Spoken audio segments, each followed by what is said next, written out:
ओम श्री गुरुभ्यो नमः।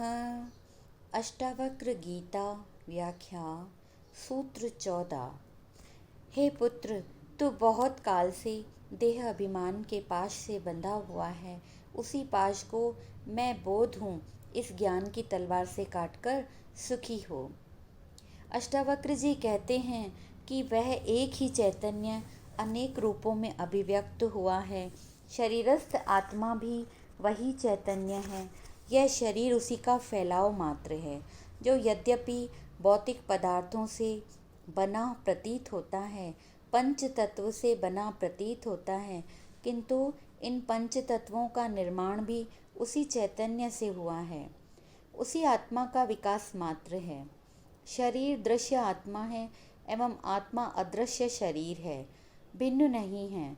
किंतु तेरी भ्रांति यही है कि तू अपने को केवल शरीर मात्र मानता है, आत्मा नहीं मानता। इस एकत्व भाव की विस्मृति से ही तू देह अभिमान के पाश में बंध गया है। तुझे किसी ने बांधा नहीं है, स्वयं के भ्रम से ही बंधा है। यह शरीर और आत्मा के भिन्न होने की भ्रांति भी तुझे बहुत समय से है, अनेक जन्मों से है। इसलिए अनेक जन्मों से तू इस शरीर के अभिमान के कारण बंधन में रहा है। इस बंधन से मुक्त होने का एकमात्र उपाय बोध है, क्योंकि ये बंधन वास्तविक नहीं हैं। यदि वास्तविक होते तो इन्हें तोड़ने के लिए किसी क्रिया अथवा साधन की आवश्यकता होती, किंतु यह देह मेरी है, यह आत्मा से भिन्न है, यह धारणा भ्रम है, कल्पना मात्र है। अतः इस भ्रम को मैं शरीर हूँ नहीं हूँ, बोध मात्र हूँ। इस ज्ञान रूपी तलवार से काटकर मुक्त हो, सुखी हो। भ्रम का इलाज विश्वास से ही होता है। वहाँ एलोपैथी की दवा काम नहीं करती। भूत का इलाज भोपे कर सकते हैं। वहाँ बाबा जी की धोनी की राख ही काम देगी। डॉक्टर का इंजेक्शन काम नहीं करेगा। घर में भूत दिखाई देने का भ्रम दीपक जलाकर देखने से दूर होगा।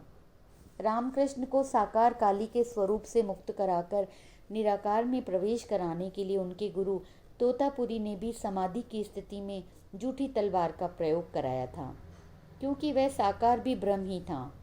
इसी प्रकार अष्टावक्र जी ज्ञान रूपी तलवार से ही इस अज्ञान रूपी देह अभिमान को नष्ट करने की बात कहते हैं, क्योंकि अज्ञान का विनाश ज्ञान से ही होता है, साधन काम नहीं आते।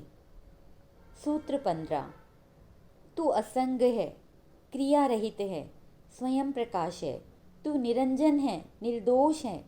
तेरा बंधन यही है कि तू उसकी प्राप्ति के लिए समाधि का अनुष्ठान करता है, जो प्राप्त है।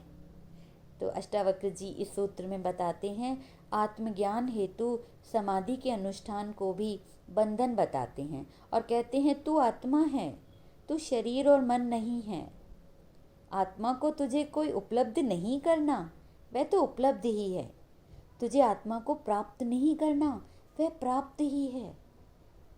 उसे कहीं खोजने नहीं जाना, वह तो विद्यमान ही है। फिर इस समाधि का अनुष्ठान, समाधि का प्रयत्न किस लिए कर रहा है? प्रयत्न से तो सांसारिक वस्तुएं प्राप्त होती हैं। श्रुति कहती है करने से अकृत रूप मोक्ष सिद्ध नहीं होता, क्योंकि कर्म का जो फल होता है वह अनित्य होता है। मोक्ष कर्म से पैदा नहीं होता, ज्ञान से भी नहीं होता। ज्ञान से भ्रांति की निवृत्ति होती है। अविद्या के बाद जो रह जाता है वही तू शुद्ध स्वरूप है। अतः तू जहाँ है वहीं मुक्त है। यह अज्ञान तत्व बोध द्वारा ही निवृत्त होता है। अष्टावक्र कहते हैं कि कोई भी क्रिया या भावना मुक्त नहीं कर सकती, क्योंकि तो उसी से बंध जाएगा। यह आत्मा सर्वत्र विद्यमान है, उसकी अप्राप्ति का केवल भ्रम है। ब्रह्म की प्राप्ति अप्राप्त प्राप्य वस्तु की प्राप्ति नहीं है, नित्य प्राप्त वस्तु की अप्राप्ति के भ्रम की निवृत्ति रूप है। इसके लिए उपासना, योग, धारणा, ध्यान, समाधि इत्यादि कुछ नहीं चाहिए। औषधि केवल रोग निवृत्ति के लिए होती है, स्वास्थ्य तो उपलब्ध है ही। रोग निवृत्ति के पश्चात सभी साधन भी त्याज्य होते हैं। आपके पास हीरा है, उसे पहचान भर लीजिए। क्रिया शरीर से होती है, उपासना मन से होती है। योग चित्त की चंचलता को दूर करता है और इससे साध्य स्थिति बनती है, उपलब्धि नहीं होती। अतः तू समाधि का अनुष्ठान जो भी कर रहा है, प्रयत्न कर रहा है, वही तेरा बंधन है। इसे भी छोड़ दे, क्योंकि इस प्रयत्न के पीछे तेरी मोक्ष प्राप्ति की वासना जुड़ी है। क्योंकि जब तक वासना है, मोक्ष नहीं हो सकता। यह वासना ही तो बंधन है, चाहे वो संसार की वासना हो या मोक्ष की, कोई अंतर नहीं है। तू तो असंग है, क्रिया रहित है, स्वयं प्रकाशवान है, निर्दोष है। अष्टावक्र जी पुनः कहते हैं कि तू जान ले, यही पर्याप्त है। जनक, तू निर्दोष है, तू पापी नहीं। ये सभी दोष, सभी पाप भूल से, अज्ञान से शरीर व मन ने किए होंगे। तू मन नहीं, शरीर से भी भिन्न साक्षी है, फिर तेरे में दोष कैसे लग सकता है? तू तो स्वभाव से ही निर्दोष है। आत्मा कर्म करती ही नहीं, वह न पापी है न पुण्यात्मा है। आत्मा न साधु है न असाधु है। जिस शरीर व मन ने कर्म किए वे जा चुके, अब तू केवल दृष्टा मात्र है। दृष्टा को कभी पाप नहीं लगता। क्या बात है! अष्टावक्र का ऐसा उपदेश बोध का है। यही सिद्धि की उच्चतम स्थिति को दिखाने वाला है। सूत्र 16। अनुवाद। यह संसार तुझ में व्याप्त है, तुझी में पिरोया गया है। यथार्थतः तू चैतन्य स्वरूप है, अतः शूद्र चित्त को मत प्राप्त हो। अष्टावक्र इसमें आत्मा का स्वरूप दिखाते हुए, संसार से उसका संबंध स्थापित करते हुए राजा जनक से कहते हैं कि तू स्वयं आत्मा है, स्वयं ब्रह्म है, एवं यह संसार तेरी अभिव्यक्ति मात्र है। यह संसार तेरे से व्याप्त है, इसका हर कण तेरा ही स्वरूप है, इसका हर स्पंदन तेरा ही स्पंदन है, इसकी धड़कन ही तेरी धड़कन है, इसका फैलाव ही तेरा फैलाव है, इसकी चेतना तेरी ही चेतना है, इसका सौंदर्य तेरा ही सौंदर्य है, इसकी शक्ति तेरी ही शक्ति है। सृष्टि का नियम तेरा ही नियम है। इसमें जो अनेकता दिखाई देती है, उसमें एकता का सूत्र भी है। अनेकता का अर्थ भिन्नता नहीं है, क्योंकि यह सृष्टि उस ब्रह्म से भिन्न नहीं है, उस परमात्मा से भिन्न नहीं है। यही चैतन्य ब्रह्म इसके विभिन्न अवयवों को माला की भांति एक सूत्र में पिरोए हुए हैं। इस सृष्टि में विभिन्नताओं के बावजूद एक ही सामंजस्यपूर्ण स्थिति है, जो इसका एक रस नियम है, जिससे इसमें एक तादात्म्य दिखाई देता है। वह तेरे ही चैतन्य स्वरूप के कारण है। जिससे यह सृष्टि है, तू भी उसी में है। जैसे यह सृष्टि उससे भिन्न नहीं है, तू भी वही शुद्ध चैतन्य स्वरूप है। अतः तू अपने को शरीर आदि समझकर शूद्र चित्त को मत प्राप्त हो। इसका अर्थ है कि समस्त पदार्थों का केंद्रीय तत्व आत्मा ही है, एवं आत्मा भिन्न भिन्न नहीं है, अपितु एक है जो सर्वत्र सब में व्याप्त है। इसलिए सब में एक सूत्रता है। आत्मा को भिन्न भिन्न मानना तो अज्ञान है ही, और अपने को शरीर मानना महाअज्ञान है, महामूढ़ता है। ऐसे मूढ़ अपने को हर समय शूद्र चित्त हीन अनुभव करते हैं। आत्मज्ञानी अपने को हीन अनुभव नहीं करता। स्वामी रामतीर्थ इसलिए अपने को बादशाह कहते थे। कहा भी गया है ना, चाह गई चिंता गई मनवा बेपरवाह, जिनको कछु न चाहिए सो ही साहनशाह। तो चाह मात्र ही हीनता प्रकट करती है। सूत्र 17। अनुवाद। तू निरपेक्ष है, अपेक्षा रहित है, निर्विकार है, स्वनिर्भर है, शांति और मुक्ति का स्थान है, अगाध बुद्धि रूप है, क्षोभ शून्य है, अतः चैतन्य मात्र में निष्ठा वाला हो जा। अष्टावक्र जी राजा जनक को आत्मस्वरूप के बोध को दृढ़ करने के लिए कहते हैं कि तू आत्मा होने से निरपेक्ष है, यानी आत्मा की कभी किसी से कोई अपेक्षा नहीं होती। अपेक्षा मात्र शरीर और मन की है। राजा जनक से फिर से कहते हैं गुरु अष्टावक्र जी कि तू विकार रहित है। भूख और प्यास तो प्राण के धर्म है, शोक और मोह मन के धर्म है, जन्म और मरण देह के धर्म है। आत्मा इन सबसे परे है। ये आत्मा के धर्म नहीं है। आत्मा केवल दृष्टा है, अतः निर्विकार है। देहाध्यास के कारण ही तू अपने को विकारी समझता है। इसी कारण तू अपने को परमुखपेक्षी भी समझता है, अन्यथा तू स्वयं पर ही निर्भर है। आत्मा किसी पे भी निर्भर नहीं है। गुरु कहते हैं तू आत्मस्वरूप होने से शांति और मुक्ति का स्थान है। अशांति तेरा स्वभाव है ही नहीं। यह जो हिंसा है, छीन झपट है, संघर्ष है, बेचैनी है, महत्वाकांक्षा है, ईर्ष्या है, आक्रमण है, सब राजनीति है जो मनुष्य की प्रतिभा का निकृष्टतम रूप है। मनुष्य की दैवीय प्रतिभा का दुरुपयोग है। इसमें कहीं भी शांति व चैन नहीं है। राजनीति में संघर्ष ही संघर्ष है, चाहे वह धन की राजनीति हो, पद की, इसका कोई परिणाम नहीं निकलता। शांति और मुक्ति इसमें है ही नहीं। यह अनंत सागर जो है तेरी बुद्धि में अनंत सागर है, पर तू स्वयं को शरीर और मन मानकर बुद्धिहीन जैसी चेष्टा कर रहा है। तू अगाध बुद्धि रूप है। तेरी यह चेष्टा, शरीर और स्वयं को शरीर और मन मानने की चेष्टा तुझे शुद्ध बनाए हुए है, अन्यथा तू क्षोभ शून्य है। तूने स्वयं को नहीं, इस जड़ प्रकृति को महत्व दिया है, इसीलिए तुझे दुख होता है। आत्मा में कोई दुख और शोभ नहीं होता। इसलिए तू अपने से परे के पदार्थों की निष्ठा को छोड़कर इस चैतन्य मात्र में निष्ठा वाला हो जा। अष्टावक्र जी केवल निष्ठा की बात कहते हैं कि आत्मा में पूर्ण निष्ठा होने से ही उसका ज्ञान होगा। कोई अन्य विधि काम नहीं करेगी। जो सदा से तुम्हारे पास ही है, निकट से निकट है, उसमें निष्ठा ही पर्याप्त है। वह सजगता और साक्षी भाव से ही दृश्य होगा। सूत्र 18। साकार को मिथ्या जान, निराकार को निश्चल स्थिर जान। इस तत्व के उपदेश से संसार में पुनः उत्पत्ति नहीं होती। इस सूत्र में अष्टावक्र जी पुनर्जन्म का कारण बताते हैं। यह निराकार और साकार, यह स्थूल और सूक्ष्म, यह जड़ और चेतन, यह सृष्टि और परमात्मा उसी परमात्मा चैतन्य तत्व के रूप हैं। यह साकार, स्थूल, जड़, सृष्टि आदि उस निराकार सूक्ष्म तत्व की अभिव्यक्ति मात्र है। यह साकार सृष्टि जैसी दिखाई देती है वैसी है नहीं।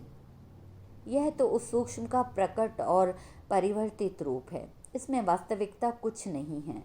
कुछ और दिखाई कुछ और देता है। यही ब्रह्म और अध्यास है। इसलिए मिथ्या है, क्योंकि इसका गुण रूप बदलता रहता है। आज एक रूप है, कल दूसरा हो जाएगा। उस पर भरोसा नहीं किया जा सकता। इसमें जो दुख और सुख आदि का आभास हो रहा है वह भी नित्य नहीं है, शाश्वत नहीं है, एवं भिन्न भिन्न प्राणियों को भिन्न भिन्न अनुभूतियाँ होती हैं। यह सब उसकी मानसिक स्थिति के कारण है। मन भी चूँकि निरंतर बदलता रहता है, अतः वह भी विश्वास योग्य नहीं है। यह शरीर भी विश्वसनीय नहीं है।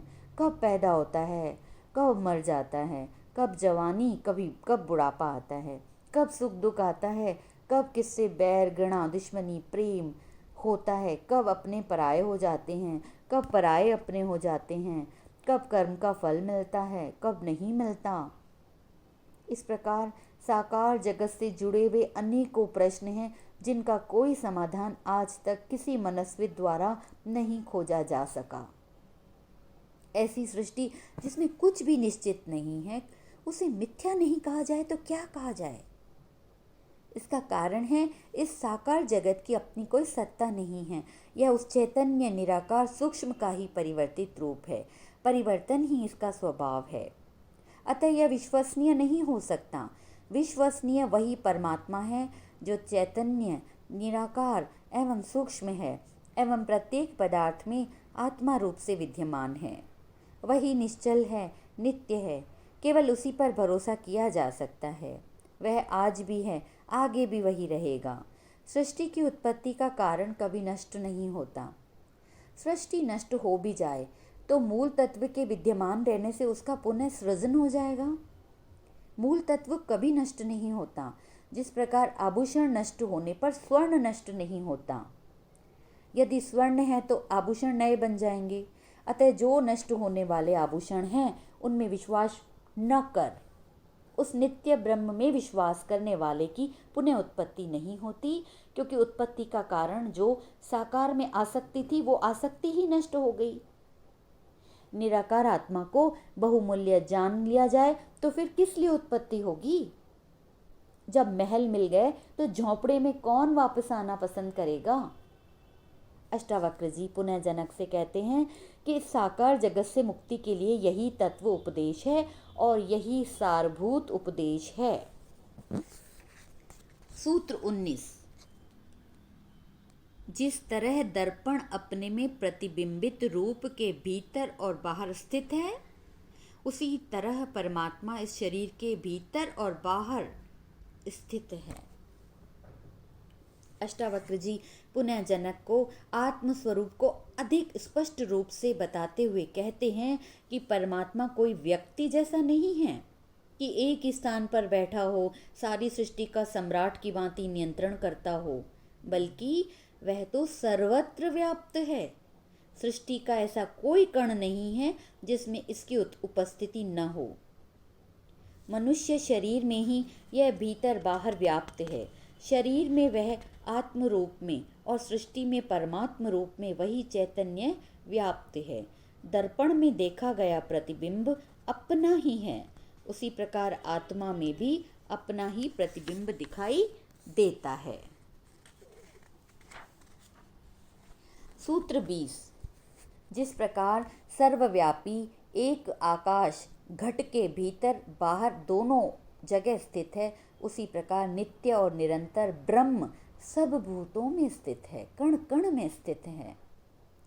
अष्टावक्र जी इस उदाहरण के द्वारा और अधिक स्पष्ट करते हैं, संसार के सब भूतों में, सृष्टि के समस्त पदार्थों में वह नित्य और निरंतर ब्रह्म वैसे ही स्थित है जैसे घट के बाहर और भीतर एक ही सर्वव्यापी आकाश स्थित है।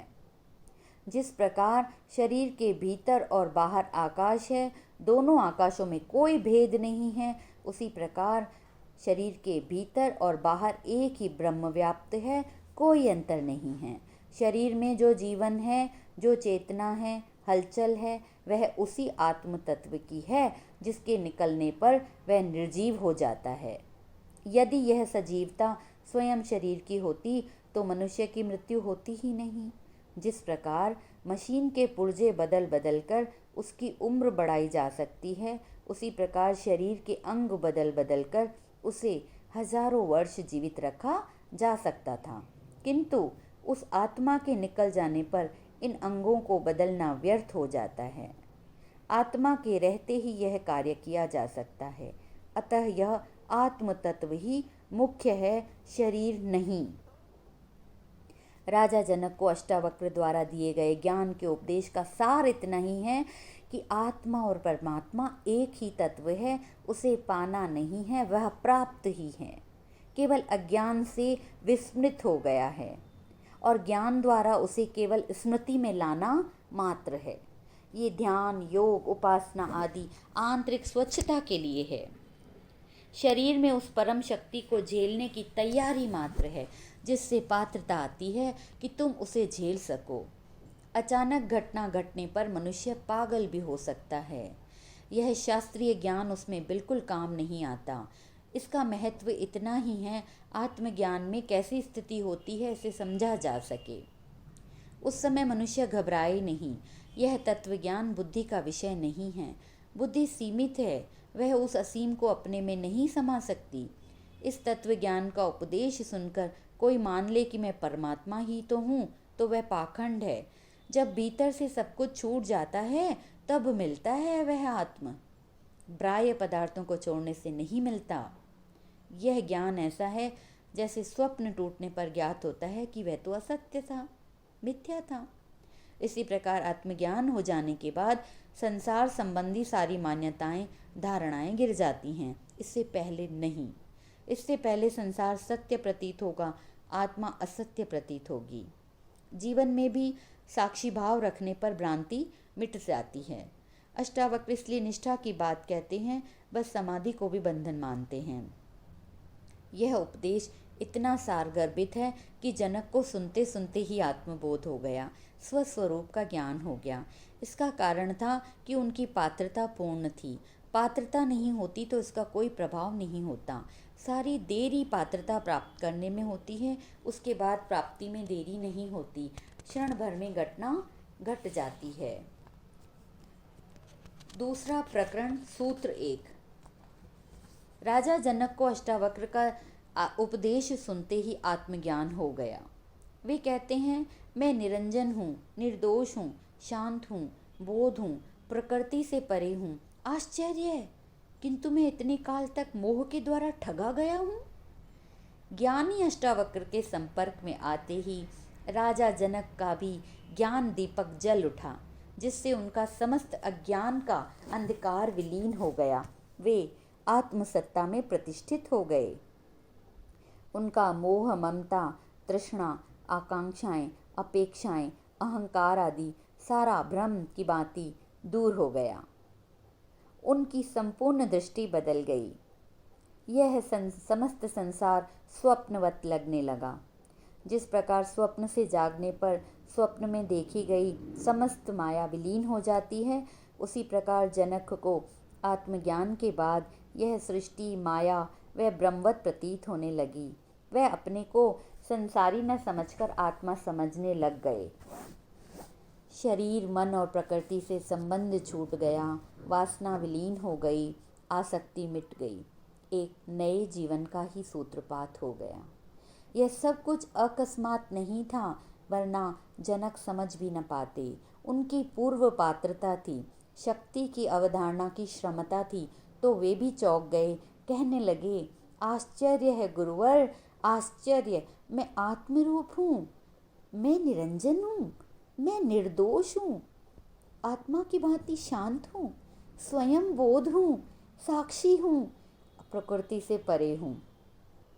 मैं इतने काल तक बस मोह के द्वारा ठगा गया हूँ। यह मोह ही वास्तव में ठगने वाला है। सारे संसार को इसी ने ठग रखा है। इससे वास्तविकता का ज्ञान नहीं हो जाता। कबीर ने भी कहा, माया महा ठगिनी मैं जानी। यह माया मोह ही है, जिसे संसार जैसा है वैसा न दिखाई देकर भिन्न प्रकार का दिखाई देता है। जनक का यह माया का आवरण दूर हो गया। वे अपने स्वरूप को पहचान गए। यही तो गुरु की महिमा है, जो लोहे को भी स्वर्ण बना देते हैं। और शिष्य की पात्रता भी है, जो स्वयं को बदलने के लिए तैयार है, खुला है। जनक अब अपने को निर्दोष कहते हैं। पाप, पुण्य, कर्म आदि का समस्त मायाजाल टूट गया। यह मायाजाल केवल अहंकार के कारण है, जिससे मनुष्य अपने को कर्ता समझता है। जब कर्तापन खो गया तो कृत्य का पाप पुण्य उसे कैसे लग सकता है। ज्ञान रूपी अग्नि में सभी भस्म हो जाते हैं। यथार्थ का ज्ञान ही पर्याप्त है। यह सब सद्गुरु की उपस्थिति में ही घटा।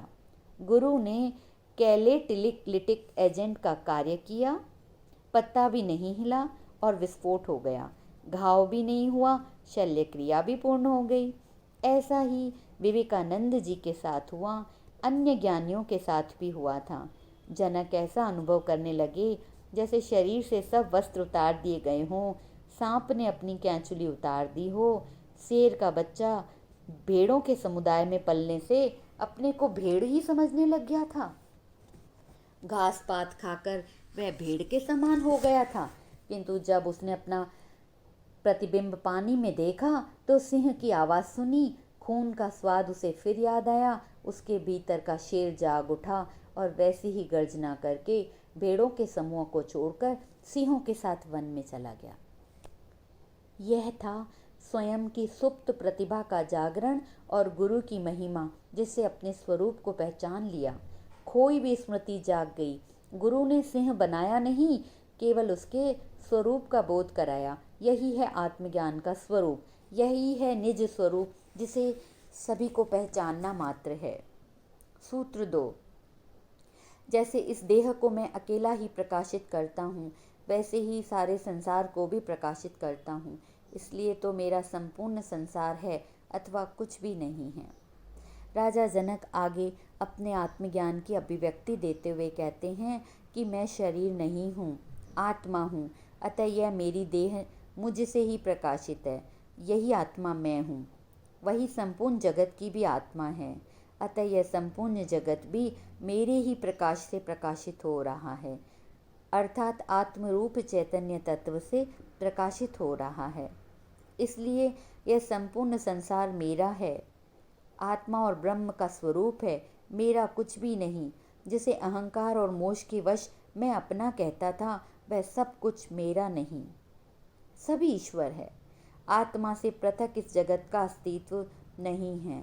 अर्जुन उलझी हुई मनस्थिति का था। क्षत्रिय होने के कारण उसमें अहंकार अधिक था, इसलिए वह 1000 प्रश्न उठाता था, विभिन्न तर्क देता था, किंतु तत्व ज्ञान को ग्रहण नहीं करता। जनक ने न तर्क देते हैं न प्रश्न करते हैं, क्योंकि उनकी भूमि पहले से ही तैयार थी, पात्रता पूर्ण थी, इसलिए उपदेश को सीधा पी गए। एकदम केंद्र का उस मूल सत्ता का स्मरण लौट आया। यह सभी आश्चर्य ही था। सूत्र 3। आश्चर्य है कि शरीर सहित विश्व को त्याग कर किसी कुशलता से ही अब मैं परमात्मा को देखने लग गया हूँ। राजा जनक को आत्मज्ञान हो गया, आत्मा का स्पष्ट स्वरूप दिखाई दिया। वह यह भी ज्ञात हो गया कि आत्मा और परमात्मा भिन्न नहीं है, इसलिए वे कहते हैं कि मैं गुरु की कुशलता से ही परमात्मा को देखता हूँ, और इस ज्ञान के कारण ही मुझे शरीर सहित विश्व का भी त्याग हो गया है। आसक्तिवश मैं इस शरीर को अपना समझता था तथा संसार को जिस दृष्टि से देखता था वह सब छूट गया। जनक ने त्याग किया नहीं, त्याग घट गया। त्याग किया नहीं जाता है। जहाँ करने की बात है वहाँ अहंकार है, कर्तापन है। त्याग बोध का प्रतिफल है। सत्य और शाश्वत का बोध होने पर असत्य एवं अनित्य छूट जाता है। छोड़ने का प्रयास नहीं करना पड़ता। कुछ धर्म कहते हैं यहाँ त्याग करो, वहाँ स्वर्ग में मिलेगा। कुछ कहते हैं सब कुछ त्याग दो, नग्न हो जाओ, तभी मोक्ष मिलेगा। किंतु त्याग मोक्ष पाने की कोई शर्त नहीं है। ये सौदेबाजी मोक्ष को सौदे की तराजू पर तोलने की बात नहीं है। त्याग का अर्थ है किसी वस्तु को छोड़ना नहीं, अपितु ऐसी दृष्टि हो जाए जिससे ज्ञात हो जाए कि सभी कुछ ईश्वर का है, मेरा कुछ नहीं है। जो तुम्हारा है ही नहीं उसे तुम छोड़ कैसे सकते हो।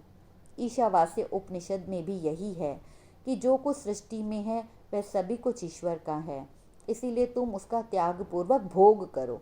जैसे स्वप्न में तुम सम्राट हो गए, वह स्वप्न टूटने पर यह नहीं कहते ना कि मैंने साम्राज्य का त्याग कर दिया। वैसे ही आत्मस्वरूप का बोध हो जाने पर संसार शरीर आदि के प्रति जो भी आसक्ति है वह छूट जाती है। त्याग करना नहीं पड़ता। इससे पूर्व किए गए त्याग का महत्व नहीं है। जनक आगे कहते हैं, यह सब ज्ञान बड़ी कुशलता से हुआ। कोई हिमालय को भाग रहा है, योग, उपासना, भजन, कीर्तन, जप, तप, यज्ञ सब कर रहा है, किंतु परमात्मा मिलता नहीं। मुझे न त्याग करना पड़ा, न कहीं आना जाना पड़ा, यहीं बैठे बैठे घट गया। यह जीवन खेल और नाटकवत हो गया। जो भी गंभीरता थी सब समाप्त हो गई। यह सब बड़ी कुशलता से, बड़ी चतुराई से हो गया। कितना अच्छा वक्तव्य है गुरु का। अष्टावक्र जी को जनक को बताते ही जनक जी को जब बोध हुआ, हम भी ईश्वर से यही प्रार्थना करते हैं, हम सब सुधी श्रोता जनों को भी गुरु की वाणी द्वारा ज्ञान की प्राप्ति हो, स्वस्वरूप का बोध हो, आत्मस्वरूप का बोध हो जाए। और हमसे भी संसार ऐसे ही नाटकवत स्वप्नवत त्यज जाए। इसी शुभ कामना के साथ आज का सत्संग यहीं समाप्त करती हूँ। ओम श्री परमात्मने नमः।